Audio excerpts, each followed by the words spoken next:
Assalamualaikum warahmatullahi wabarakatuh. Alhamdulillah, nahmaduhu wa nasta'inuhu wa nastaghfiruh wa na'udzubillah min sururi anfusina wa sayyiati a'malina. May yahdihillah fala mudhillalah wa may yudlil fala hadiyalah. Asyhadu an la ilaha illallah wahdahu la syarikalah wa asyhadu anna Muhammadan abduhu wa rasuluh. Ya ayyuhalladzina amanu ittaqullaha haqqa tuqatih wa la tamutunna illa wa antum muslimun. Amma ba'du. Para pemerhati roja, kaum muslimin dan muslimat yang dimuliakan Allah. Pertama kita bersyukur pada Allah Subhanahu wa taala, pagi ini kita dapat bertemu kembali masih melanjutkan buku Ada Apa Dengan Remaja. Kita sampai pada bab kebutuhan psikologis remaja. Pada pertemuan terakhir kita telah menjelaskan beberapa perkara yang menjadi kebutuhan bagi para remaja berkaitan dengan mental dan kejiwaan mereka. Kemudian kita jelaskan bahwa sikap kurang peduli orang tua hingga membiarkan anak remaja mencari dan memenuhi kebutuhan psikologinya sendiri itu berkontribusi besar terhadap krisis yang dialami oleh para remaja ini. Maka di sini para orang tua harus memberikan perhatian dan kepedulian terhadap anak-anak remaja mereka.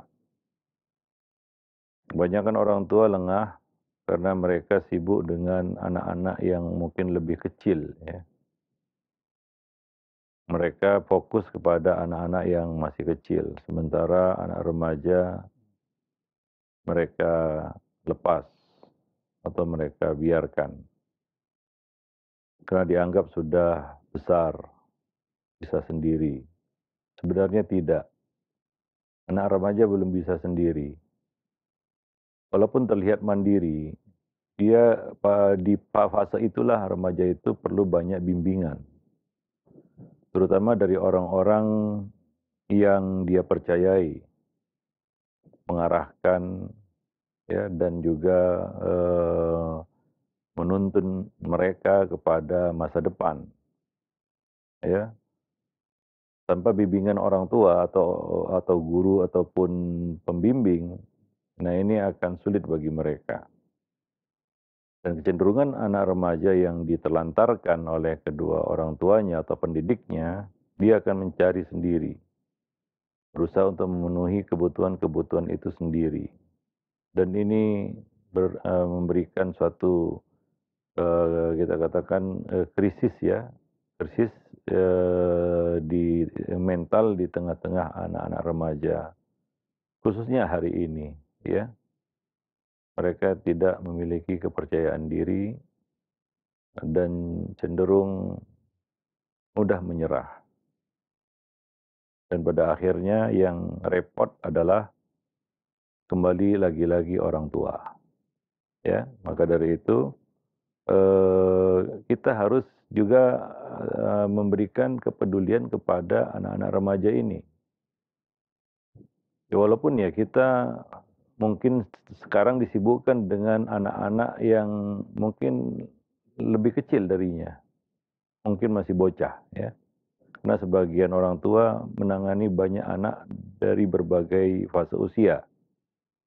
Ada yang masih bayi, satu lagi masih bocah, ada yang pra remaja, ada yang sudah remaja, bahkan ada yang pra dewasa, komplit semuanya.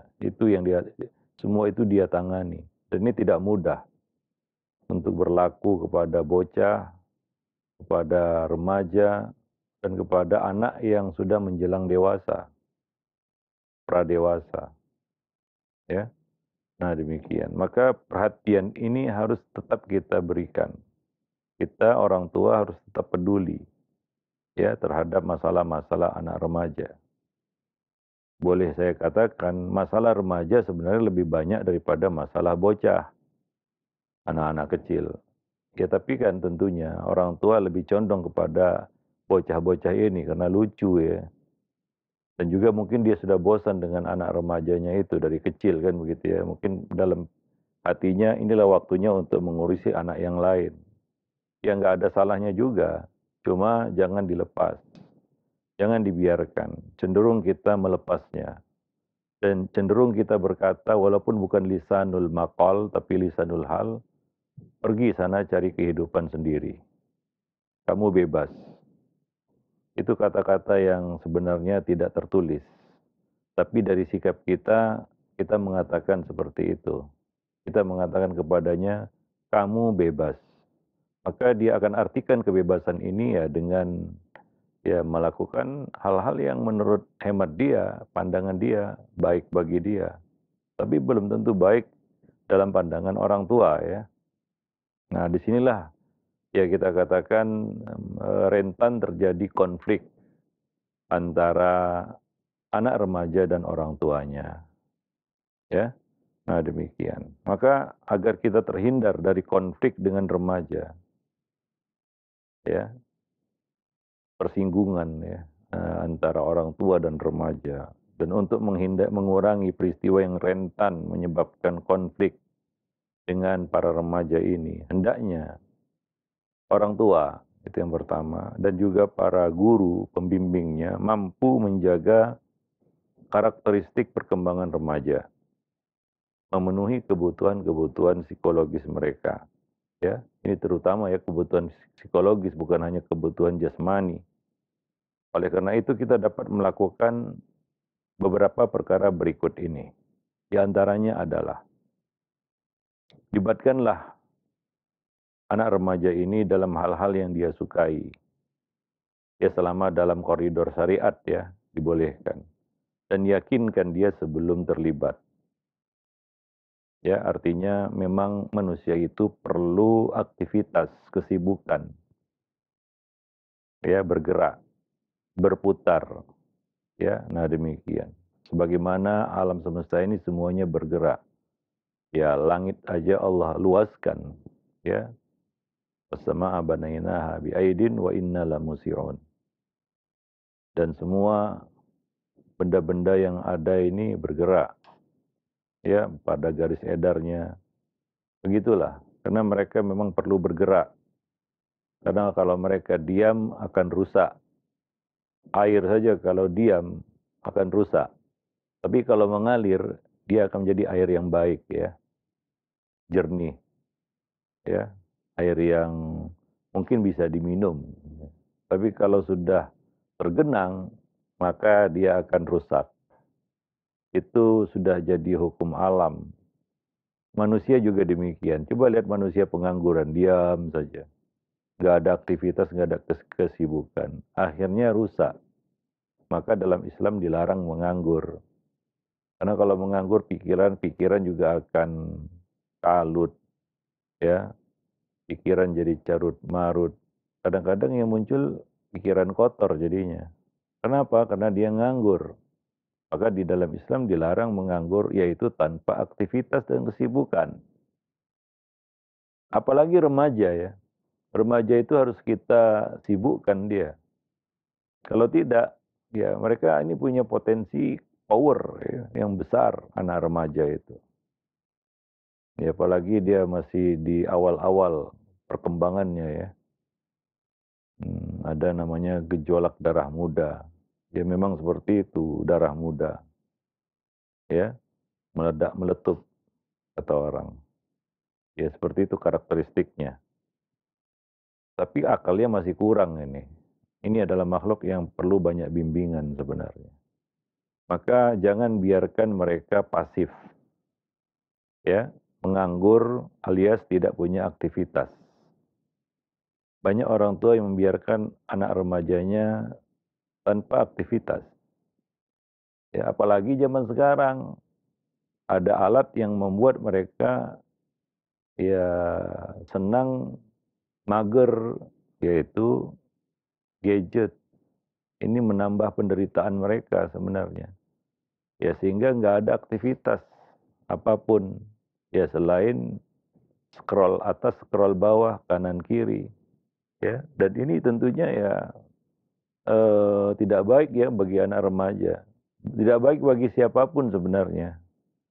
Ya, tapi bagi remaja itu sangat tidak baik karena mereka akan kehilangan waktu emas mereka, yaitu masa remaja. Kalau kita ingat-ingat dulu masa remaja kita, belum ada gadget, ya itu kan penuh dengan aktivitas ya, ada saja aktivitas yang kita lakukan. Karena belum ada godaan gadget dulu, belum ada godaan gadget. Nah sekarang kan godaannya besar. Kalau benda itu sudah ada di tangannya, itu sama dengan mager biasanya. Wallahu a'lam bishawab. Maka libatkanlah dia dalam aktivitas-aktivitas yang dia sukai. Karena kita mengajak seseorang untuk aktif terlibat dalam hal yang tidak dia sukai atau dia tidak minati, ini agak repot, agak susah. Ya, nah demikian. Nah tentunya kita orang yang paling dekat dengannya tahu ya, kira-kira kegiatan apa yang paling dia sukai. Selama ya kita katakan tadi ini dalam batas koridor syariat ya, yaitu dalam hal yang masih dibenarkan dalam syariat. Dan yakinkan dia sebelum terlibat. Ya bahwa ini mengasyikkan, ini adalah sesuatu yang fun, menyenangkan, karena anak muda ya memang dalam pikirannya masih suka bersenang-senang, ya. Ya seperti bocah memang yang masih suka bermain-main, ya. Karena mereka juga belum lama melepas masa bocah mereka. Ya wajar kalau mereka mengejar kesenangan. Ya orang tua aja mengejar kesenangan kalau beraktivitas, apalagi anak remaja. Nah demikian. Itu yang pertama. Jangan biarkan dia mendem, nganggur, mager, ya, berdiam diri, nganggur tanpa aktivitas. Ini negatif, ini buruk, ya. Nah demikian. Ya lagi pula setan kan mudah untuk membisikkan was-was kepada orang yang nganggur, gitu ya. Daripada orang yang sibuk. Orang yang nganggur itu lebih mudah dibisiki setan daripada orang yang sibuk. Maka ya jadilah orang yang sibuk, beraktivitas, banyak aktivitas, mulai dari aktivitas agama sampai aktivitas dunia, ya. Nah demikian, wallahu a'lam bishawab. Ya kan tidak mungkin kita terus-menerus mengisi ya, waktu kita dengan aktivitas agama ya, bisa ibadah dan sejenisnya. Ya pasti di-mix lah. Ada kadang-kadang kita mengurus urusan dunia kita, ada waktu di mana kita sibuk beribadah, ya. Nah, apalagi anak-anak remaja yang baru melihat dunia ya. Nah, maka dia perlu ya juga aktivitas-aktivitas yang berkaitan dengan apa? Kesenangan dunia. Ya, anak-anak remaja kita bicara ibadah saja kepadanya, ya kasihan juga begitu ya. Orang tua bisalah kan begitu ya. Kita ngobrol sama dia ya terus-menerus tentang ibadah, nyambung lah karena udah kata orang sudah bau tanah kan begitu ya. Nah, tapi anak remaja ya kita harus tahu juga mereka baru melihat dunia. Maka ya coba ya sibukkan mereka dengan aktivitas-aktivitas agama dan dunia juga ya. Nah, jangan melulu agama saja atau akhirat saja, ibadah terus kan begitu ya. Ya, demikian. Wallahu a'lam bishawab. Ada waktunya untuk aktivitas akhirat dan ada waktunya juga untuk aktivitas dunia. Nah, demikian. Kadang-kadang ya ada sebagian remaja ya yang mengajak orang tuanya untuk beraktivitas dunia, ya. Misalnya berolahraga, contoh ini ya. Anak remajanya minta kepada orang tuanya untuk ya beraktivitas dunia lah kita katakan. Bisa itu jalan-jalan atau kegiatan-kegiatan duniawi. Ya, kadang-kadang ada campur-campur ya jalan-jalan dan olahraga misalnya naik gunung, pergi ke pantai atau semacam itu. Tapi ketika anak remaja ini bicara tentang hal semacam itu, orang tua langsung mengalihkan masalah akhirat. Wah, lebih bagus sholat duha saja daripada jalan pagi. Ya, enggak seperti itu juga. Ada waktunya untuk akhirat, ada waktunya juga untuk dunia. Terutama kepada anak-anak muda ya. Maka kadang-kadang anak muda ini akhirnya dia, wah, gak usahlah sama orang tua yang satu ini. Nanti pasti bicaranya itu. Nanti dia akan cari yang lainnya juga. Ya, kepada orang-orang tua yang sudah mungkin 60 tahun ke atas ya, mayoritas mungkin 90% kita bicara kepadanya masalah akhirat mungkin agak nyambung lah gitu ya. Tapi kepada anak remaja ya nggak seperti itu juga ya. Nah, karena ada juga kadang-kadang orang tua itu yang nggak mengerti kondisi remaja begitu ya. Dia pandang remaja itu seperti orang yang usianya 60 tahunan ke atas. Ngomongnya ya kadang-kadang nggak nyambung dengan pikiran alam pikiran remaja yang baru ya ingin menikmati dunia begitu ya. Cuma perlu diarahkan dia bagaimana menikmati dunia itu ya.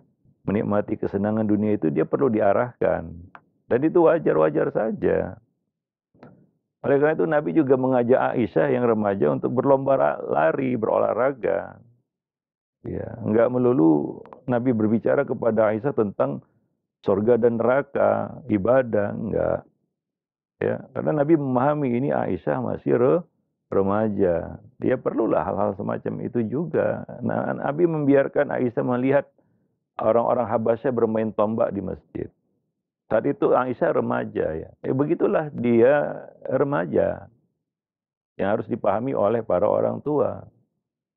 Sehingga banyak orang tua itu di mata anak remajanya itu orang tua itu dipandangnya sebagai makhluk ataupun orang yang membosankan begitu ya.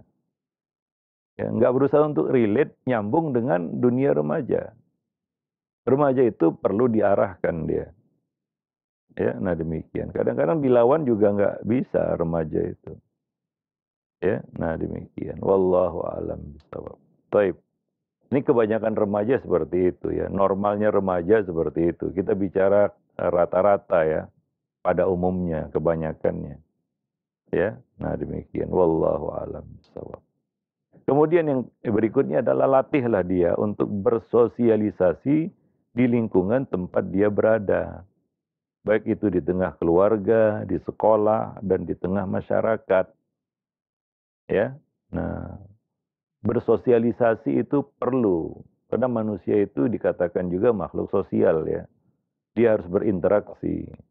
Dia harus membangun hablun minan nas. Dan anak remaja ini perlu dibimbing untuk itu. Dan untuk percaya diri.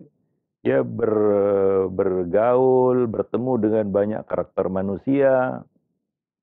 Ya, karena sebentar lagi dia akan jadi orang dewasa.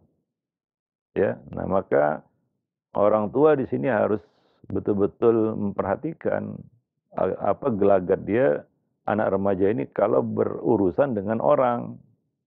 Kalau ada keliru-kelirunya maka diluruskan gitu ya. Oh, nggak begitu menghadapi orang seperti ini. Ada manusia tipenya seperti ini. Dia akan semakin mengenali ya objek hablun minan nasnya yaitu manusia. Wallahu alam bisawab. Nah, itu perlu dibimbing ya, perlu dilatih. Karena kita lihat juga anak-anak yang ketika dewasanya memang betul-betul dewasa di dalam bergaul, ya karena dia menghabiskan masa remajanya itu dengan latihan-latihan berinteraksi sosial. Ya, dibimbing oleh para pembimbingnya, baik itu orang tuanya maupun gurunya. Sehingga anak-anak seperti ini ketika dewasanya dia pintar menempatkan diri gitu. Tahu dia berhadapan dengan siapa. Dia bisa hormat dengan orang yang lebih tua, dia bisa menyayangi orang yang lebih muda, dia bisa menghargai orang yang sebaya. Ada anak itu yang nggak ngerti siapa yang di hadapannya. Dia pukul rata aja. Dia rendahkan orang lain. Nggak ada hormatnya dengan orang yang lebih tua. Nggak ada sayangnya dengan orang yang lebih muda. Ya, dan cenderung tidak peduli kepada sebaya. Ada yang seperti itu. ya. Sehingga orang ya kasihan anak ini ya. Ketika dia nanti dewasa dengan karakter yang dia bawa seperti itu kan bermasalah nanti dia. Pasti bermasalah itu anak ketika dewasanya nanti. Kalau seperti itu ya. Nah demikian. Wallahu alam. Jadi perlu dilatih. Ya, karena kita perlu lihat juga bagaimana ini kalau dia menghadapi orang yang misalnya lebih tua. Ya, kita bawa ke lingkungan ataupun komunitas di mana di situ rata-rata orang yang ada di situ lebih tua darinya. Gimana dia bersikap? Ada yang nggak bisa masuk begitu ya. Kita bawa dia ke komunitas yang lebih tua darinya, dia nggak bisa masuk gitu, nggak mampu berbaur gitu. Karena dia nggak ngerti gimana cara menghadapi orang yang lebih tua dan cenderung pasif dia, diam saja. Ya, nah demikian. Ya, demikian juga kadang-kadang dibawa kepada komunitas yang itu lebih muda darinya, dia juga pasif juga. Akhirnya jadilah dia anak yang pasif dengan siapapun. Baik yang dengan yang lebih tua maupun yang dengan yang lebih muda. Ya, dan cenderung anak-anak seperti ini ya, dia nggak bisa menerima manusia. Kenapa? Mungkin yang dia kenal manusia itu satu tipe saja, yaitu seperti bapaknya atau seperti ibunya. Ya, nah demikian. Dan dia tidak menerima karakter yang lain. Ya, dia tidak menerima karakter manusia yang lain. Nah ini kan kasihan nanti. Ketika orang tuanya ini memang udah nggak ada lagi di sampingnya. Ya, wallahu alam bisawab. Kemudian sediakan tempat baginya untuk mengekspresikan diri dan perasaan. Maka ekspresi itu penting ya. Ya, kita dapat mengetahui sesuatu itu dari ekspresi yang ditunjukkan. Sedih, gembira, kecewa, bahagia itu kan ekspresi sebenarnya. Ya, kalau ekspresi hati nggak ada yang tahu lah. Orang itu sedang sedih, sedang galau, sedang happy, sedang senang, sedang bahagia, kita nggak tahu. Tapi ekspresi wajah, ya itu sesuatu yang nggak bisa dibohongi sebenarnya. Dia sedang murung kan begitu ya kita tahu. Kadang-kadang anak itu kita nggak tahu ini sedang apa ini, sedang murung kah, sedang bahagia, datar aja. Ya. Ini ada semacam ketidaknormalan sebenarnya kalau seperti itu. Karena sebagian jenis autis itu ya adalah anak yang nggak mampu mengeluarkan ekspresi. Itu salah satu jenis penyakit autis yang menimpa anak-anak, yaitu jenis autis yang anak itu nggak bisa berekspresi, datar aja, ya. Mau dia sedih, mau dia bahagia, mau dia gembira, nggak diketahui, nggak tahu kita. Nah kan susah ya. Kita berhadapan dengan orang yang kita nggak tahu ini sedang apa dia nih. Nah, kadang-kadang dia sedang sakit pun kita nggak tahu itu. Maka ekspresi itu penting. Dan Nabi kan mengekspresikan diri dengan berbagai bentuk. Kadang-kadang Nabi kesel, jengkel, memerah wajah beliau. Kadang-kadang beliau bahagia, senang, melihat satu beliau tersenyum kan begitu ya, atau tertawa kecil. Nah seperti itu. Ya maka anak-anak juga harus dilatih ekspresi. Kadang-kadang kita aneh juga itu lihat buku anak-anak, buku bergambar nih ya. Tapi wajahnya polos gitu, nggak bisa dilihat ini ekspresi gambar ini sedang apa ini. Karena polos itu. Nggak ada matanya, nggak ada hidungnya, nggak ada mulutnya begitu. Ini anak gimana bisa belajar ekspresi ini kayak gini. Ditambah lagi nanti di kelas gurunya kalau guru akhwat tuh pakai cadar gitu ya, ya udah anak ini udah nggak tahu bagaimana berekspresi. Ini kan kasihan nih anak, ya. Nah demikian, wallahu alam bisawab. Jadi perlu ya manusia itu berlatih ekspresi, ya. Nah karena dia akan berinteraksi dengan manusia, bukan dengan robot, ya. Nah demikian, wallahu alam bisawab. Ya. Nah, lalu bantulah ia dalam membangun jati diri dalam mengungkapkan apa yang dirasakannya.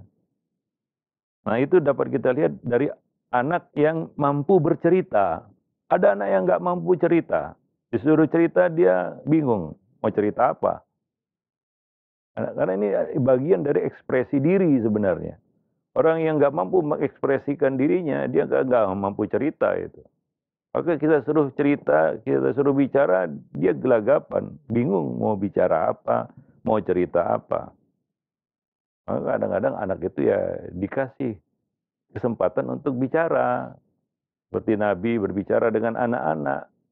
Ada interaksi di situ, bukan orang tua aja yang ngomong, kemudian anak disuruh diam, diam, diam, diam, gitu ya. Ya, enggak seperti itu juga Nabi, begitu ya. Nabi juga membiarkan anak-anak untuk bicara dan memancing mereka untuk bicara. Ya, nah demikian. Wallahu a'lam bishawab. Ya. Nah, karena di sana banyak anak yang nggak mampu dan nggak bisa mengungkapkan apa yang dia rasakan. Jadi ya manusia datar namanya. Kita juga nggak paham ini orang. Sebenarnya dia maunya apa begitu. Ya. Nah, ini kan akan merugikan anak itu sendiri nanti ketika dia dewasa. Ketika dia harus berinteraksi dengan banyak manusia. Ya, wallahu a'lam bishawab. Sekarang robot aja bisa berekspresi, masa manusia nggak bisa. Ya, parah itu. Wallahu a'lam bishawab. Maka ya latih dia untuk itu. Kemudian cobalah untuk terlibat dalam kegiatan-kegiatan yang digemarinya. Artinya di sini jangan biarkan dia sendiri. Kalau bisa kita mendampingi. Lagi-lagi ini masalah waktu ya. Memberikan waktu kepada anak-anak kita. Sebenarnya ini yang paling berat ya. Kita bisa aja memberi materi kepada anak. Kita nggak pelit. Ya. Kadang-kadang berapa persen dari penghasilan kita memang sisihkan untuk anak. Ya kan? Ya berapapun yang harus kita keluarkan berupa materi ya, uang dan sejenisnya. Tapi kalau anak minta waktu, nah ini yang berat ini. Ya, waktu itu adalah perkara yang paling berat untuk diberikan kepada anak dari orang tuanya. Ya kalau sudah diminta waktunya berat. Tapi yang lainnya silahkan. Padahal ya menyisihkan waktu untuk anak itu lebih berharga daripada menyisihkan materi untuk mereka. Ya, lebih penting juga. Ya karena sebenarnya kebersamaan itu mahal. Dan berapa lama lah kita bisa punya waktu bersama dengan anak. Ada waktu-waktu emas. Di mana kalau bisa anak itu janganlah terlalu jauh dari orang tuanya. Terutama pada masa-masa bocah ya. Ya ada yang raja tega juga, bocah-bocah lah dilempar ke pondok begitu ya. Kasihan juga itu. Dia nggak bisa merasakan langsung sentuhan kasih sayang dari orang tuanya. Ya. Nah, banyak alasan orang tua ya supaya dia ini, supaya dia itu. Sebenarnya ini juga bukan alasan yang bisa dibenarkan juga. Lebih kepada dia nggak bisa memberikan waktu aja, maka dimasukkanlah ke pondok. Dalam usia seperti itu ya. Karena dulu kita dapati para salaf dulu, mereka keluar dari rumah bukan di usia-usia seperti itu. Enggak. Di usia-usia memang sudah matang, mereka sudah belajar dari orang tua, baru mereka merantau istilahnya. Bukan kecil-kecil, buang ingus saja nggak bisa, lalu dilempar ke macam dimasukkan panti asuhan. Ya, nggak seperti itu juga. Ya, wallahu alam bisa ya silakan bukalah biografi para ulama kita terdahulu. Apakah ada yang menjalani perjalanan menuntut ilmu seperti itu? Mereka tumbuh besar awalnya itu dari rumah mereka. Ya, dari rumah mereka. Ya. Nah, pembimbing pertama mereka, mentor pertama mereka adalah orang tua mereka. Keluarga-keluarga terdekat mereka. Ada yang ayah ibunya, kakek neneknya, ya, berguru dan tumbuh besar dari rumah. Nah, baru ketika mereka sudah cukup matang, baru mereka merantau, ya, keluar mencari ilmu dari ya dunia yang luas ini. Berguru sebanyak-banyaknya kepada fulan di negeri fulan, kan begitu ya. Nah, itu yang dilakukan oleh para ulama kita terdahulu.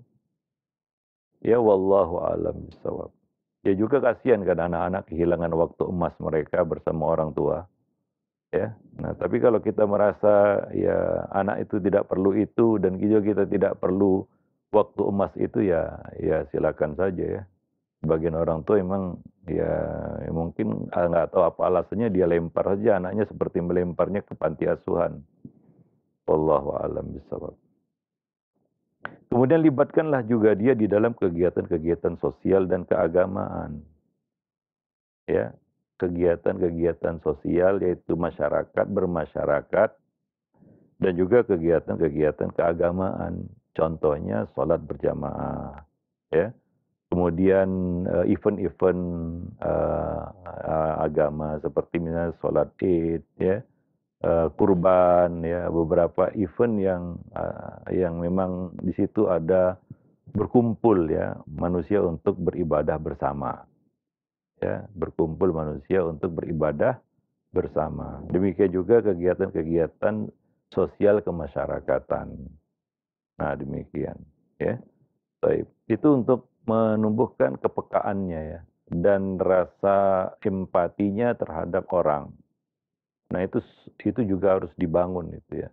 Kepekaan, karena kepekaan ini akan melahirkan rasa kepedulian begitu ya. Empati itu akan melahirkan peduli ya, dan peduli itu akan melahirkan sikap mau berkorban ya, mau berkorban untuk orang lain. Wallahu a'lam bishawab. Kemudian bekalilah dia juga dengan pengetahuan dan ilmu yang dibutuhkannya. Memang manusia ini nggak ada tamatnya untuk belajar ya. Apapun dari kebaikan-kebaikan yang bisa dia pelajari. Karena Allah akan memberikan kebaikan bagi orang yang menuntut ilmu. May yuridillahu bihi khairan yufaqihu fiddin. Ya, itu kata Nabi. Barang siapa yang Allah kehendaki baik, maka Allah akan berikan dia al-fiqhu fiddin, pemahaman dalam agama. Yang perlu dirancang oleh para orang tua adalah ketahanan anak untuk belajar. Dia punya semangat belajar, fighting spirit untuk belajar. Ada anak yang melempem, nggak ada semangatnya, nggak ada fighting spiritnya untuk belajar. Dan kayaknya nggak punya gambaran apapun untuk belajar. Ya, kalau bisa ya selesai semuanya, nggak belajar. Ya, dan nggak mau belajar. Apalagi belajar sendiri, didorong-dorong aja kadang itu nggak mau belajar gitu ya. Ada anak yang memang suka belajar, apapun kadang-kadang dia belajar otodidak saja. Ya di samping pendidikan formal yang dijalaninya. Ini tanda dia anak yang punya ketahanan belajar dan punya gairah untuk belajar. Maka ada hal-hal yang di luar pendidikan formalnya yang juga dia dalami. Istilah sekarang dia belajar otodidak begitu. Ya ternyata mungkin keluar potensinya di situ. Ternyata dia punya potensi di luar jalur pendidikan formal yang sedang dijalaninya. Ya bisa jadi ya. Nah demikian. Ada yang ternyata dia punya insting yang baik untuk memasak. Ya mungkin dia bisa jadi chef yang profesional ini. Ya, nah kenapa? Karena tidak semua lidah Allah ciptakan sama itu ya. Ya memang seperti itu ya. Ya, lidah memang sama tak bertulang, tapi untuk bisa peka merasakan rasa nggak sama. Nah ini kadang-kadang ada anak yang belajar itu otodidak gitu ya. Dan banyak hal-hal bermanfaat lainnya yang anak itu bisa belajar otodidak. Tapi ini berlaku bagi orang yang punya semangat dan ketahanan belajar. Tapi kalau anak yang melempem, boro-boro otodidak, pendidikan formal aja dia sudah ogah, sudah males, sudah emoh istilahnya. Didorong-dorong kadang-kadang sama orang tuanya, juga dia nggak gerak juga. Males dia, ya susah. Apalagi mau murojaah, belajar, wah nggak ada. Ya, kadang-kadang ya pakai cara curang juga supaya lulus, kan begitu ya. Nah demikian, pakai ordal istilahnya orang dalam. Supaya apa? Supaya lulus sekolah daripada nggak lulus, kan begitu ya. Nah demikian. Nah ini kan memprihatinkan sebenarnya. Kalau ya generasi-generasi penerus itu seperti itu bentuknya, ya. Nah, maka perlu membekali ya mereka dan berikan motivasi ya untuk bisa punya semangat belajar. Kalau bisa setinggi-tingginya lah belajar itu. Nah, demikian, ya. Jangan menjadi orang yang cepat puas dalam ilmu.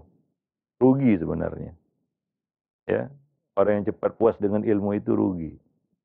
Ya, mungkin itu juga termasuk talbis iblis ya, yang sedang kita bahas tiap Senin siang. Salah satu talbis iblis kepada manusia adalah membuat orang itu puas dengan sedikit ilmu. Akhirnya mentok udah. Ya. Nah, padahal masih banyak hal-hal yang perlu dia pelajari. Wallahu a'lam bishawab. Maka itu, bekali dia dengan ilmu dan pengetahuan yang diperlukannya, baik itu berkaitan dengan ilmu-ilmu agama maupun ilmu-ilmu dunia. Karena selama dia hidup di dunia, dia perlu ilmu dunia. Nabi sendiri mengatakan, antum a'lamu bi umuri duniakum. Kamu itu lebih tahu urusan dunia kamu. Artinya, perkara-perkara dunia yang bermanfaat, ya, itu juga perlu ya kita pelajari. Ya, wallahu a'lam bishawab. Ya, kadang-kadang nanti ada manfaatnya juga untuk Islam dan kaum muslimin. Ya, seperti Nabi mentarghib Zaid bin Thabit untuk belajar bahasa. Karena ada manfaatnya bagi Islam dan kaum muslimin. Ya, walaupun itu bukan urusan agama ya. Belajar bahasa asing kan bukan urusan agama. Tapi kadang-kadang ilmu dunia ini ada manfaatnya juga nantinya untuk ya manusia pada umumnya dan khususnya untuk kaum muslimin secara khusus ya. Wallahu a'lam bishawab. Nah, kemudian teruslah berdialog dengan remaja. Ya, teruslah berdialog dengan remaja. Membuka pembicaraan. Karena banyak hal-hal yang perlu dibicarakan sebenarnya. Tapi kalau orang tua memang nggak ada gambaran apapun terhadap anak remajanya, dia ketemu anak remajanya bingung mau bicara apa gitu ya. Nah, ya akhirnya diem-dieman aja. Apalagi zaman sekarang si ayah pegang handphone, si remaja juga pegang handphone, ya sudah selesai, nggak ada dialog, nggak ada interaksi apapun. Ya paling-paling dialognya cuma assalamualaikum, waalaikumsalam aja. Ya wallahu alam bisawab. Nah demikian ya, nanti akan kita lanjutkan lagi ya pembahasan ini pada pertemuan yang akan datang insyaallah. Masih ada beberapa hal yang perlu kita bicarakan, masih berkaitan dengan kebutuhan psikologis remaja ya. Subhanakallah bihamdik asyhadu an la ilaha illa anta astaghfiruka wa atubu ilaik. Baik, terima kasih banyak Ustaz, jazakallahu khair, barakallahu fiik. Dan setelah kita simak bersama alhamdulillah penjelasan dari pembahasan buku adab dengan remaja, yaitu kebutuhan psikologis remaja. Ya, cukup menarik apa yang telah disampaikan oleh Ustaz mengenai remaja ini. Yang mudah-mudahan menjadi inspirasi bagi kita, ilmu yang bermanfaat bagi kita semua. Baik, untuk selanjutnya kita buka sesi interaktif dan bagi Anda yang ingin bertanya silahkan. Baik, yang pertama Ustaz ada pertanyaan dari Muhammad Hanifullah. Assalamualaikum warahmatullahi wabarakatuh. Ya Ustaz, saya sekarang sudah dewasa, tapi ini yang bertanya remajanya langsung ya. Saya sekarang sudah dewasa, tapi saya masih terasa susah untuk bergaul. Bagaimana caranya Ustaz supaya saya bisa berinteraksi dengan mudah dengan manusia yang lain Ustaz? Jazakallahu khair. Ini Ya, merasakan Ustaz nih. ya, ya memang begitulah ya, baru terasa ketika orang itu dewasa. Ya ketika tidak dilatih untuk berinteraksi, ya, bersosialisasi dengan manusia. Ya, Nabi tidak membatasi ya, anak itu untuk berinteraksi. Ya, Nabi maka dari itu Nabi juga berinteraksi dengan para bocah, dengan para remaja kan begitu ya, dan melibatkan mereka di dalam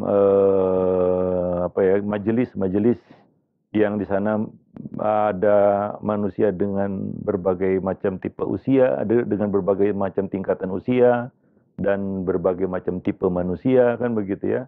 Ingat bahwa Nabi tidak pernah menyeragamkan karakter sahabat.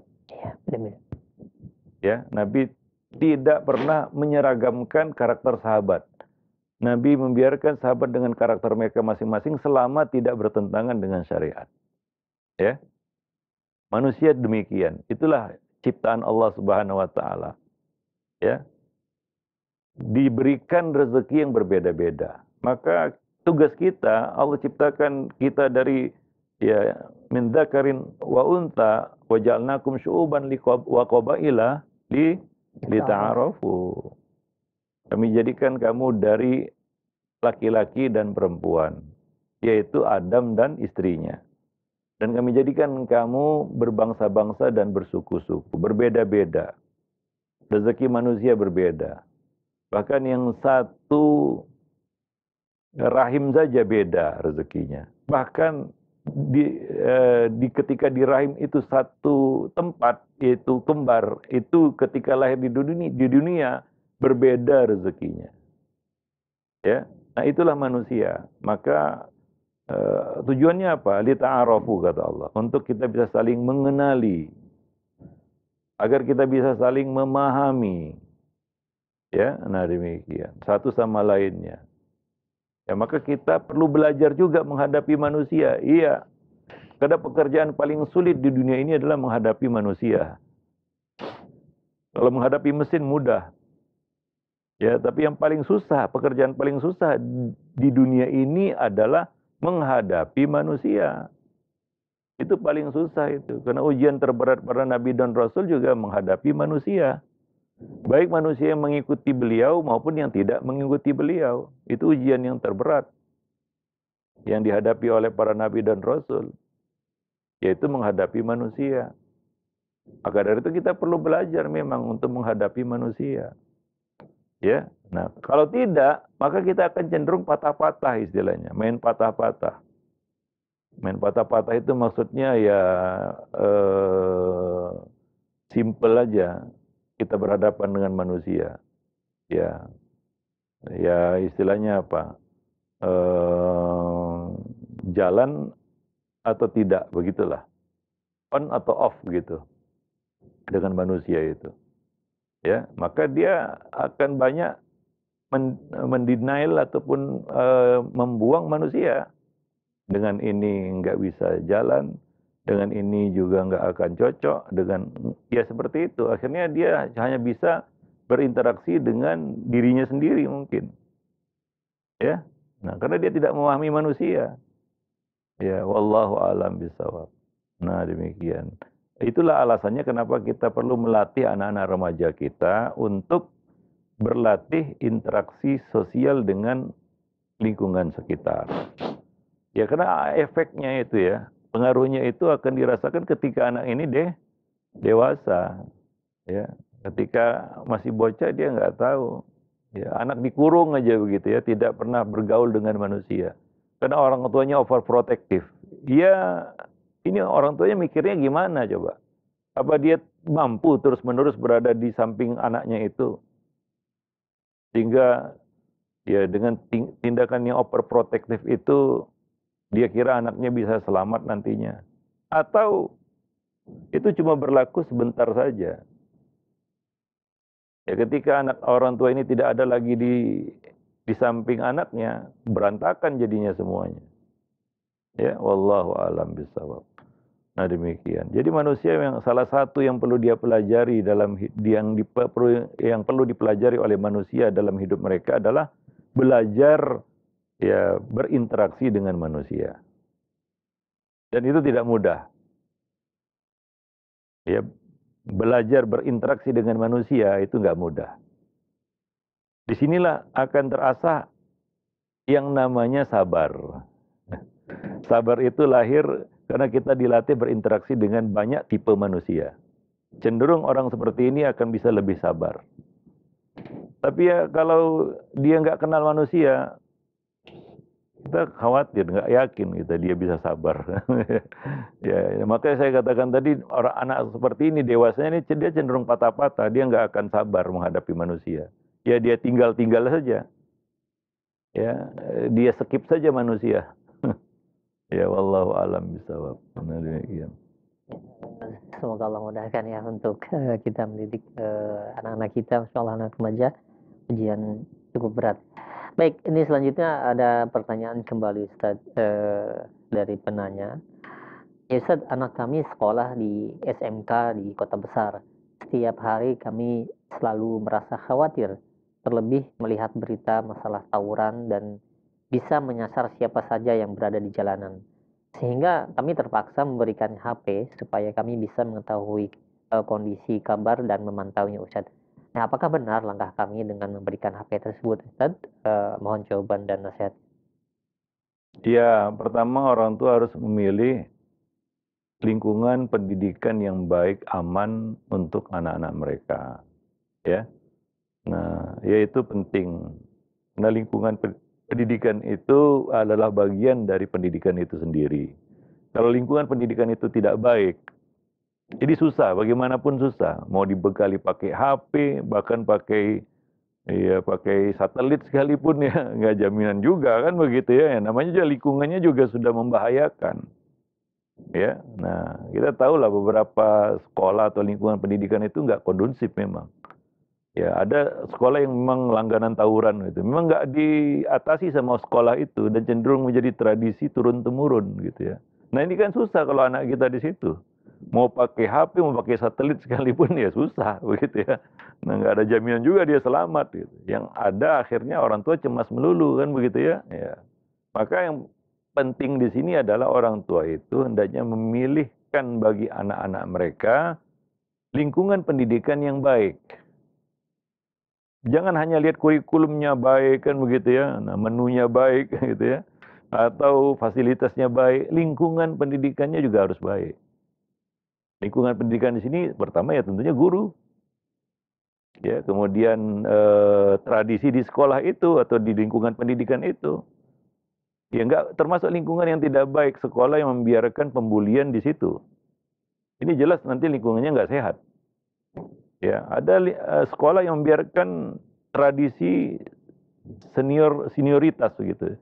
Sehingga yang senior menganiaya juniornya begitulah. Dan itu tradisi. Ada sebagian sekolah lingkungan pendidikannya seperti itu. Lalu bagaimana anak kita bisa selamat kalau memang di situ dia? Ya, ya, ya kita katakan itu sama dengan meletakkan anak di mulut harimau istilahnya. Ya, wallahu alam bisawab. Nah, maka sudah kita sampaikan berulang-ulang sebenarnya orang tua itu wajib memilih satu lingkungan pergaulan anak. Yang kedua, lingkungan pendidikannya juga. Ya, kalau lingkungan rumah dia nggak bisa pilih ya, disitulah dia tumbuh besar kan begitu ya. Tapi lingkungan pendidikan, lingkungan pergaulan, ya itu bisa kita rancang itu ya. Itu kita bisa pilihkan, kita bisa arahkan anak ke yang terbaik gitu ya. Wallahu a'lam bishawab. Ya, mungkin cukup sampai di Nah, sini ya. dulu ya.